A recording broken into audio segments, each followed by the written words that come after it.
नहीं चलेगी, नहीं चलेगी, आओ हमारे साथ चलो। 69,000 शिक्षक भर्ती के आरक्षण वर्ग के अभ्यर्थी हैं, लगातार 180 दिनों से धरना प्रदर्शन कर रहे हैं। 180 दिन एक लंबा समय होता है। जब इसको इकट्ठा करके देखेंगे तो मैं आपको बता दूं कि 6 महीने का यानी कि आधा साल पूरा हो चुका है और ये लगातार धरना प्रदर्शन कर रहे हैं। अभी तक हम आपको इको गार्डन के अंदर की खबरें दिखाते थे कि जो अभ्यर्थी हैं वो लगातार इको गार्डन में बने हुए हैं और अपनी बात सरकार तक पहुंचाने का प्रयास कर रहे हैं। लेकिन आज हम मौजूद हैं, इको गार्डन भी है यहाँ पर, लेकिन इको गार्डन के बाहर जो अभ्यर्थी हैं वो डटे हुए हैं। इतने कड़ाके की ठंड है, उसके बाद भी मैं आपको दिखाती हूँ कि यहाँ पर कारपेट्स बिछे हुए हैं, कालीन बिछी हुई है जिस पर ये लोग सड़क पर बैठकर अपने धरने को आगे बढ़ा रहे हैं, लगातार संघर्ष कर रहे हैं। इतनी सारी समस्याओं के बीच हर मौसम आकर बदल गया, कई मौसम आए गए, लेकिन जो अभ्यर्थी हैं उनका हौसला आज भी वही है और उनकी मांगें भी आज भी वही हैं। लगातार सरकार से अलग अलग तरीकों से इन लोगों ने वार्ता करने का भी प्रयास किया है, लेकिन अभी तक कोई सुनवाई नहीं हो पाई है। इसके साथ ही आप देख सकते हैं कि समाजवादी पार्टी के भी कुछ नेता यहाँ पर मौजूद हैं, उनसे भी बात करेंगे, अभ्यर्थियों से भी बात करेंगे। इसके साथ ही मैं आपको ये भी दिखाना चाहती हूँ कि जो महिलाएं हैं उनके चेहरों को देखिए कि किस तरीके से वो लोग परेशानी झेल रही हैं, इतनी ठंड में भूख हड़ताल पर हैं और कल से और भी लोग हैं जो भूख हड़ताल में शामिल हो जाएंगे। तमाम लोग मौजूद हैं, अभ्यर्थी मौजूद हैं, उनसे बात करेंगे।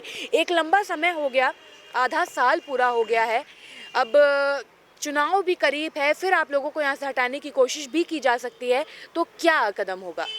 हमारा कदम ये होगा कि हमने एक आदर्श प्रस्तुत किया है शिक्षक होने का, लेकिन ये ना भूलें कि हम युवा भी हैं। शिक्षक होने के साथ साथ हम युवा भी हैं, हम पिछड़े हैं, दलित हैं, लेकिन हम कमज़ोर नहीं हैं। बीजेपी सरकार को बताना चाहते हैं कि अगर समय रहते न्याय नहीं मिला तो समझ लीजिएगा विधानसभा का चुनाव नज़दीक है।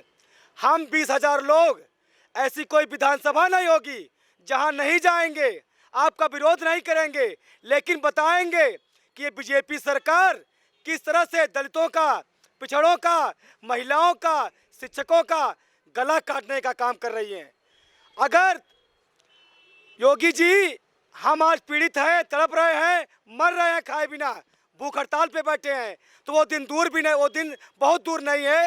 विधानसभा चुनाव बहुत पास में है और आपको मठ में पहुंचाने का काम भी ये ओबीसी, एससी, ये शिक्षक समाज करेगा। आपका राम राज्य, ऐसा राम राज्य जिस राम राज्य में शिक्षक, महिलाएं, दलित, पिछड़े सड़कों पर हैं, मर रहे हैं अपने अधिकार के लिए। अगर यही राम राज्य है तो हमें ऐसा राम राज्य नहीं चाहिए, नहीं चाहिए, नहीं चाहिए। इन 20,000 सीटों का सबसे जो बड़ा घोटाला किया इन्होंने, ये सोचे कि पिछड़े दलित हैं, नहीं समझ पाएंगे।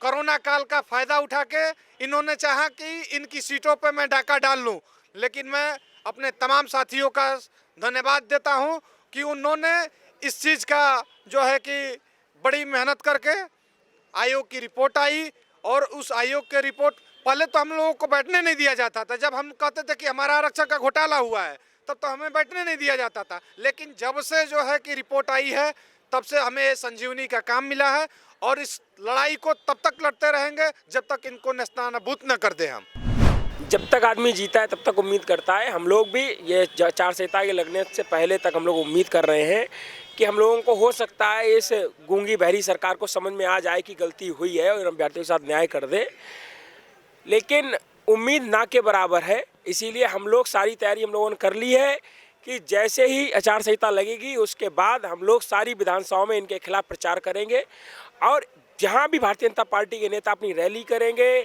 अपना आंदोलन कहीं भी मतलब कि अपना वोट मांगने के लिए जाएंगे तो हम लोग इनका विरोध करेंगे, उनको गांव से भगाएंगे, अपने शहरों से भगाएंगे और जितना भी विरोध संभव हो सकता है वो हम लोग करेंगे।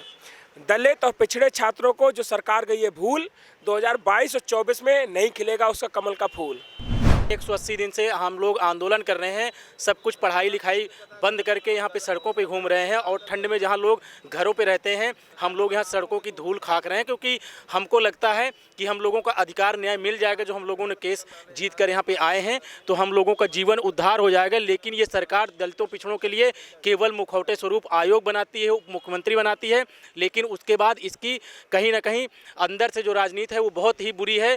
पिछड़े दलितों को लेकर। लेकिन हम लोगों को अगर न्याय नहीं मिला तो हम लोग हर जगह हर जिले पे जा के पोस्टर बैनर वार करेंगे और इनकी सरकार एकदम ख़त्म करके रहेंगे।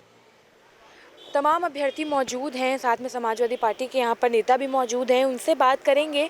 सर, क्या कहेंगे, क्या लगता है आपको, क्योंकि सरकार ने तो तमाम वादे किए थे कि हम पिछड़ों के, दलितों के साथ हैं, उनके हितैषी हैं, तो अब आपको क्या लग रहा है कि किस हद तक वो सही थे या गलत थे? जी, मैं आपको बता दूं कि मैं भारतीय जनता पार्टी अपना दल के गठबंधन का ही मैं विधायक हूं, अपना दल से विधायक हूं, पूर्व प्रदेश अध्यक्ष हूं। और जिस तरीके से उत्तर प्रदेश के आम आवाम ने भारतीय जनता पार्टी पर विश्वास किया था कि नरेंद्र मोदी को पिछड़े के रूप में पा करके शायद पिछड़े और दलितों के साथ न्याय होगा, इसी उम्मीद से मैं भी ठगा गया।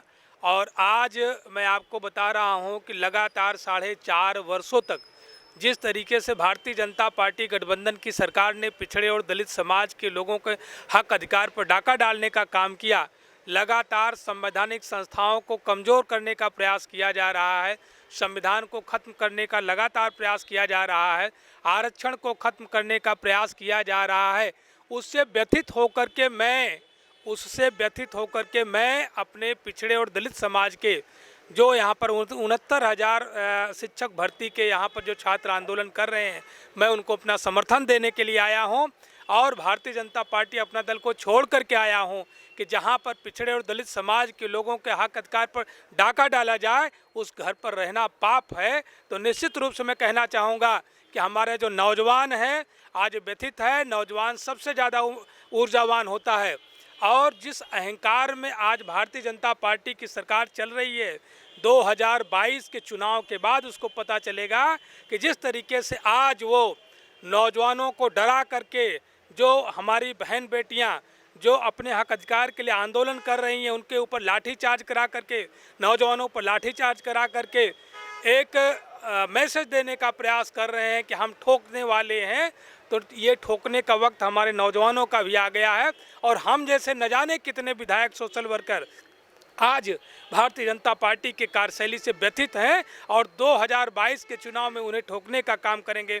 और पिछड़े दलित समाज के लोगों का जो हक अधिकार मांगा गया है, अभी कल के जौनपुर की सभा में माननीय अखिलेश यादव जी ने कहा कि हमारी सरकार बनते ही हमें चाहे जो कुछ भी करना पड़ेगा, नियम बदलना पड़ेगा, हम नियमों को शिथिल करके उनको नौकरियां देने का काम करेंगे। तो उस विश्वास के साथ वो बात सुन करके आज मैं अपने पिछड़े दलित समाज के छात्रों को समर्थन देने के लिए आया हूं और निश्चित रूप से इनका हक मिलेगा, इनका अधिकार मिलेगा।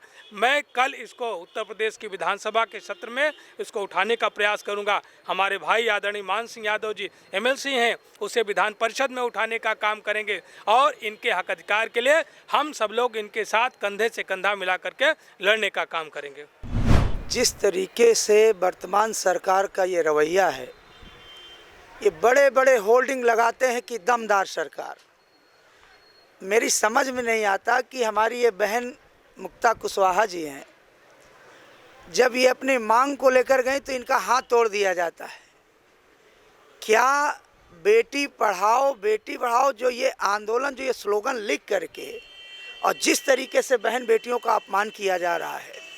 और एक प्रकरण मैं और बताऊंगा, हमारी एक बहन शिक्षा मित्र थी और गर्भवती थी, उनके पेट में मार करके डंडों से, मतलब इतना बेरहमी के साथ क्रूरता का व्यवहार किया गया। तो मुझे नहीं लगता है कि भारतीय जनता पार्टी का विश्वास लोकतंत्र और संविधान में है। और यह सरकार इतनी निर्मम है कि देखिए, कड़ाके की सर्दी में अपने जुनून मांग को लेकर के कोई ये खैरात की मांग नहीं मांग कर रहे हैं। मेरिट में आप घपला करके एक वर्ग विशेष का आप पक्षपातपूर्ण रवैया लेकर के उनका वो कर रहे हैं। पिछड़ा वर्ग आयोग की जो रिपोर्ट आ गई है, आप उसको भी मानने के लिए तैयार नहीं है। इन सारे मुद्दों को लेकर के समाजवादी पार्टी इन अभ्यर्थियों के 69,000 शिक्षकों शिक्षिकाओं के साथ है और सदन में इस मुद्दे को हम नियम 105 के तहत विधान परिषद में उठाएंगे और हमारा पूरा समर्थन है। और इतनी अहम और दम्भी सरकार कभी हमने आज तक नहीं देखा और निश्चित तौर पर इनका घमंड और गुरूर यही जनता 2022 में दूर करेगी। बहुत धन्यवाद। भूख हड़ताल पर हैं आप, कब तक इसी तरीके से भूखे प्यासे बैठी रहेंगी? आज 180 दिन हो गया है और कल से भूख हड़ताल पे भी बैठे हैं। और सरकार के मुंह पे ये तमाचा है कि जो बेटी बचाओ बेटी पढ़ाओ की बात करती है, और जब बेटी हक मांगने जाती है तो हाथ तोड़ दिया जाता है और उसे सड़कों पे भूख हड़ताल पे बैठने पर मजबूर कर दिया जाता है। सरकार से अभी भी अपील है कि अगर हमारे मरने से पहले न्याय कर दें तो अच्छा है, नहीं तो हमारी मौत का जिम्मेदार भी ये सरकार, बीजेपी सरकार होगी।